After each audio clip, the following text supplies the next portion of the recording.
महाराज आप इतना क्यों खिन्न हैं?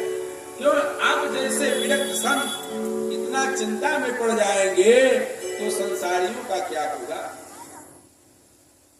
नौचितम बंधम कारणम, आपको इस प्रकार से चिंता नहीं करनी चाहिए। इस प्रकार का प्रश्न जब ब्रह्मा के मानस पुत्रों ने नारद जी से किया तो नारद जी अपने अग्रज को, अपने बड़े भाइयों को प्रणाम करके बोले। नारद जी ने कहा कि भैया मैं सत्संग करने की इच्छा से घूम रहा हूं, मैं घूमते घूमते थक गया, लेकिन कोई ऐसा संत नहीं मिला, कोई ऐसी जगह नहीं मिली जहां हमको शांति प्राप्त हो। मैं शांति प्राप्त करने के लिए तीर्थों में गया। पुष्करम च प्रयागम च काशी गोदावरी तथा हरि क्षेत्रम कुरुक्षेत्रम श्रीरंगम सेतु बंधनम। हे भाइयों, मैंने पुष्कर में गया, कुरुक्षेत्र में गया, काशी क्षेत्र में गया, लेकिन कहीं हमें कोई संत नहीं मिला या कोई ऐसा महात्मा नहीं मिला जिससे हम सत्संग करें।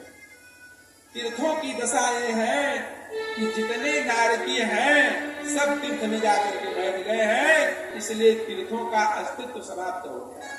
तीर्थों में अब कोई साल नहीं है, इसलिए कि वहां नारकी लोग जाकर के बस गए।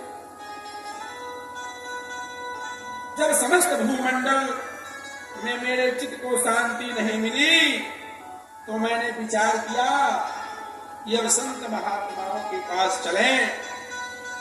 लेकिन मैंने वहां जाकर के क्या देखा? पाखंड मिलता संत तो सब पाखंडी हो गए। जितने संत हैं वो सब पाखंडी हो गए। पापस्य खंड स पाखंड, जो पाप का खंड है वही तो पाखंड है। तो जितने संत हैं वो सब पाखंडी हो गए। पाखंड का अर्थ हो गया कि पापस्य खंड स पाखंड। और संत महात्माओं की जो परिभाषा है वो बदल गई है आज के समय में। नारद जी ने कहा कि मैं जा रहा था तो बड़ा भारी परिवार आश्रम में दिखा, तो मैंने कहा किसका परिवार है? तो लोग बोले कि ब्रह्मचारी बाबा का परिवार है। मैंने कुछ आगे बढ़ा तो बड़ा सुंदर इमारत, मार्बल लगा हुआ घर था। मैंने पूछा है किसका मकान है? लोगों ने बोला त्यागी बाबा का मकान है। बोले जब त्यागी बाबा की दशा ये है तो गृहस्थ की दशा क्या होगी? बोले थोड़ा आगे बढ़ गए तो एक आश्रम से बड़ा शोर आ रहा था। मैंने बोला किसका आश्रम है? लोगों ने कहा मौनी बाबा का आश्रम है। मैंने कहा ब्रह्मचारी बाबा, त्यागी बाबा और मौनी बाबा की दशा है। पहले हमारे संत विरक्त होते थे, उनको संत लोग मानते थे, लेकिन आज कलयुग में उसको संत मानते हैं जो वैभवशाली है, जिसके पास अपार धन संपदा है, उसको लोग संत मानते हैं। और संत की असली परिभाषा भी बदल गई है। और उनको तो और मानते हैं जो थोड़ा विदेश से घूम करके आ गए। बोले अरे मेरे बाबा तो अमेरिका से रिटर्न होकर के आए। अरे अमेरिका में कौन सा सनातन धर्म है? तो संत महात्माओं की जो परिभाषा है वह बदल गई है। यह देख देख करके मेरे चित्त को बड़ा कष्ट हुआ। तो मैंने तीर्थ में गया, वहां भी शांति नहीं मिली। संत महात्माओं के पास गया तो शांति के लिए तो मैं गया था, लेकिन वहां तो खुद क्रांति मची हुई थी। तो मैं वहां क्या करूं? फिर मैंने विचार किया कि चलिए थोड़ा गृहस्थ के घर में देखें। तो जब मैंने गृहस्थ के घर में गया तो वहां क्या देखता हूं? सुत मात पिता नहीं तबलो, अबलानन मुख देख जबलो, ससुरार पियार भई जब ते रिप रूप कुटुंब भये जगति। तो गृहस्थ में माता पिता की और दुर्दशा मैंने देखा। अगर माता पिता ने अपने बेटा को सर्वाधिकार सौंप दिया, अलमारी की चाबी सौंप दिया, तो सुबह माता पिता की चारपाई या तो खेत में होगी या किसी मठ मंदिर में होगी। अगर माता पिता अपमान सह करके घर पे रहते हैं तो उनसे कोई राय बात भी नहीं लिया जाता है। अगर कोई राय बात लेने की बात आती है तो लोग बोलते हैं कि ससुराल से साले को बुलाए, वो बड़ा बुद्धिमान है, तो साले को बुला करके राय बात तो लेते हैं, लेकिन इसके बाद भी पति पत्नी के बीच में द्वंद्व जारी है।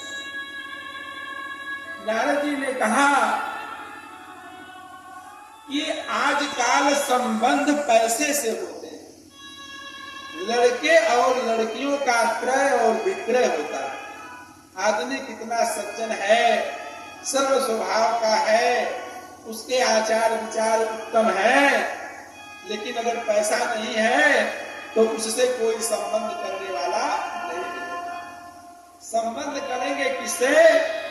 कि जिसके पास पैसा हो, चाहे विचार मिले न मिले, लेकिन संबंध हो जाएगा तो संबंध तो पैसे का हुआ, विचार का तो हुआ नहीं, इसलिए समधि में संबंध बिगड़ गए। तो नारद जी ने कहा कि गृहस्थ के यहाँ तो और अशांति मची हुई है। तब मैंने विचार किया कि मैं प्रभु के धाम वृंदावन में चलूं। ऐसा विचार करके नारद जी भगवान वृंदावन में आ गए। तत्रास्माया दृष्टम श्रूयतां तं मुनीश्वरः एकातु तरणे तत्र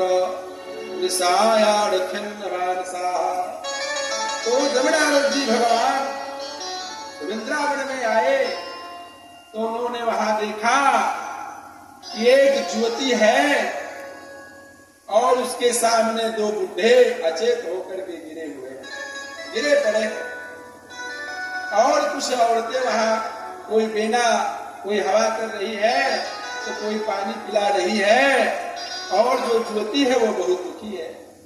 नारद जी ने विचार किया कि थोड़ा हाल चाल में लूं इनका। इस विचार से जब नारद जी वहां गए तो देखे कि वहां तो सब देवियां ही हैं, तो वहां जाना उचित नहीं है। अगर देवी लोग आपस में बातचीत कर रही हैं तो वहां किसी का भी जाना नहीं चाहिए, क्योंकि वह थोड़े ही समय में रो भी देती है और थोड़े समय में हंस भी देती है। नारद जी ने विचार किया कि वहां जाना उचित नहीं है, तो नारद जी वहां से चलने लगे। तब तक जो दुखी स्त्री थी वह दौड़ करके आई और नारद भगवान की चरण भो साधु क्षणं तिष्ठः मचन्तापि नाशयः दर्शनं तव लोकस्य सर्वथा धर्म परम। हे महाराज, आप तो जोगी हैं और आपके दर्शन मात्र से ही पापों का अंत हो जाता है। आपने 5 वर्ष के ध्रुव को दीक्षा दिया और उनको भगवान की प्राप्ति हो गई, इसलिए हे महाराज आप हमारा कल्याण। नारद जी ने परिचय पूछा कि तुम कौन हो? तो भक्ति ने कहा कि मैं भक्ति हूँ। ये दोनों जो बुढ़े से दिख रहे हैं, अचेत पड़े हुए बैठे हैं, ये मेरे दोनों बेटा हैं। एक का नाम ज्ञान है और दूसरे का नाम वैराग्य। मैं दक्षिण के प्रदेशों में पैदा हुई, कर्नाटक में बड़ी हुई, महाराष्ट्र में मेरा सम्मान हुआ। जब से मैं वृंदावन में आई हूँ तब से तो मैं नवजूती ही बनी हुई हूँ, लेकिन मेरे दोनों पुत्र अचेत। नारद जी को समझने में देरी नहीं लगी। नारद जी ने कहा कि भक्ति, ज्ञान और वैराग्य एक दूसरे के पूरक हैं। अगर किसी आदमी के अंदर भक्ति है लेकिन ज्ञान नहीं है तो भक्ति अधूरी है। भगवान को नहलाने के जगह पर वह कुछ दूसरा पूजा कर देंगे, वैराग्य नहीं है तो भगवान को प्रसाद देने से पहले अपने ही प्रसाद ले लेंगे। जैसे माताएं हैं, अगर संतान न हो तो उनको मातृत्व का ज्ञान नहीं हो, तो भक्ति ज्ञान और वैराग्य के अभाव में अपूर्ण है। नारद जी ने बहुत समझाया कि आप इस स्थान को छोड़ करके मत जाइए, मैं इसका कोई उपाय करता हूं। नारद जी वेदों का, शास्त्रों का, गीता का बहुत पाठ उनके कान में किए, लेकिन उनके अंदर कोई चेतना नहीं आई। जब नारद जी सारा उपाय करके थक गए तो बड़ा चिंता में पड़ गए कि अब मैं क्या करूं। तब तक आकाशवाणी हो गई कि सत्कर्म करो। नारद जी ने कहा सत्कर्म करो, तो मैं तो कोई ऐसा कर्म नहीं किया हूं। और आकाशवाणी ने भी बोल बोल उत्तर दे करके स्पष्ट जवाब नहीं दिया। अब नारद जी सत्कर्म को प्राप्त करने के लिए इधर उधर घूमने लगे। नारद जी कोई आसान योगी नहीं थे। नारद जी बड़े विद्वान थे, इसलिए उनका सामना जिस योगी से, महात्मा से होता था, वो उनका उत्तर देने में असमर्थ हो जाता था। बहुत विद्वान लोग तो अलग हो जाते थे, बोलते थे कि मेरा इस समय मौन व्रत चल रहा है। जब आदमी किसी प्रश्न का उत्तर देने में असमर्थ होता है तो कहता है कि मेरा मौन व्रत चल रहा है, मैं बोलूंगा नहीं। इस प्रकार से विचरण करते हुए नारद जी बद्री नारायण के क्षेत्र में पहुंचे और वहां ब्रह्मा जी के मानस पुत्रों से उनका संबंध। ब्रह्मा जी के मानस पुत्रों ने कहा कि सत्कर्म का मतलब है कि आप उनको शास्त्रों का सार सुना दीजिए। शास्त्रों का सार मैंने श्रीमद् भागवत महापुराण की कथा सुनाएंगे तो वह जीवंत हो जाए। नारद जी ने विचार किया कि श्रीमद् भागवत महापुराण में तो सारे वेद के श्लोक हैं। मैंने गीता का पाठ सुनाया, ऋग्वेद, यजुर्वेद, सामवेद का पाठ सुनाया, लेकिन कोई चेतना नहीं आई। तो श्रीमद् भागवत सुनाने से कैसे चेतना आ जाएगी। तो ब्रह्मा जी के मानस पुत्रों ने समझाया कि आम तो बड़ा मीठा होता है, लेकिन आम का पेड़ उतना मीठा नहीं होता है जितना कि फल होता है।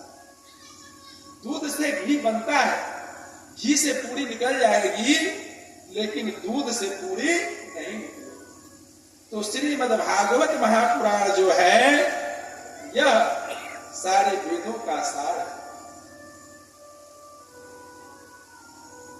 तो इस प्रकार से संत कुमार ने नारद जी से कहा कि आप कथा का आयोजन गंगा नदी के तट पर कीजिए, हरिद्वार में, और वहां ज्ञान वैराग्य को जब भगवान की कथा का पाठ कराएंगे तो उनको चेतना आ जाएगी, वह सचेष्ट हो जाएगी। तो भक्ति ने कहा नारद जी से कि महाराज, जब कलयुग इतना पापी है, इतना उदंड है, तो महाराज परीक्षित ने इसका वध क्यों नहीं किया। नारद जी बोले